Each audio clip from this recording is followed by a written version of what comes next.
La parole est au président Kebzabo Saleh.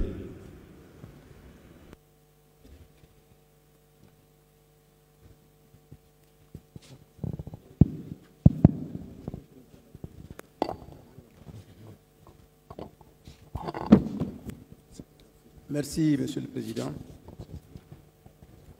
Monsieur le Président, en prenant la parole ce matin, je n'ai pas l'ambition de dire plus que tout ce que les autres ont dit.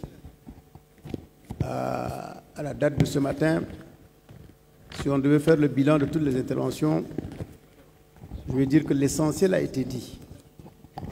Mais si je parle, c'est pour interpeller toute la salle sur une chose qui est essentielle. En venant ici, nous avons dit que nous allons faire la refondation du Tchad. Et quand on veut faire la refondation, on va aller au-delà de l'observation. Tout ce que nous disons est vrai, mais il faut que ça concourt à la refondation. Refonder veut dire tout mettre à plat, tout remettre à plat pour repartir sur de nouvelles bases. Cela veut dire que les Tchadiens, en sortant d'ici, vont confier leur sort dans je ne sais pas combien de temps à un gouvernement qui sera élu, un président qui sera démocratiquement élu pour une fois. C'est ça notre souhait. En sortant d'ici, il faut qu'on oublie toutes ces considérations qui ont miné notre pays. On a évoqué le problème de tous ces voleurs de la République qui sont là, parmi nous. Ils nous narguent et ils le font de façon impunie. Il faut qu'au sortir d'ici, dans les prisons, on ne trouve pas que des gens qui ont donné un coup de couteau ici, volé 1000 francs par là, mais qu'on y trouve tous les criminels de toutes ces bagarres que nous suivons ces jours-ci, là actuellement, à Kiabé. Est-ce qu'on va finir en emprisonnant réellement les criminels? C'est ça ce que les Tchadiens attendent, et non pas une couche de peinture pour qu'on recommence encore.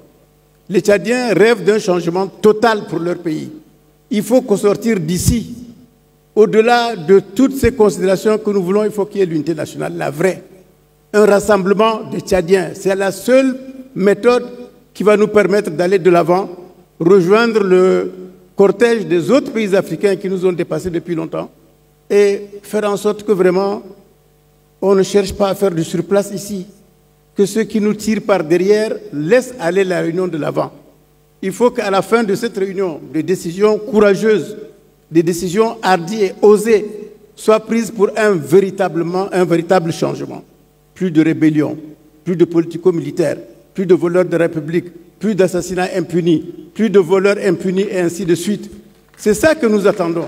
Et j'espère qu'avec l'aide du Présidium, les Tchadiens vont pouvoir assister à ce rêve pour lequel nous sommes venus et pour lequel nous sommes prêts à nous battre pour même le sacrifice suprême. Je vous remercie.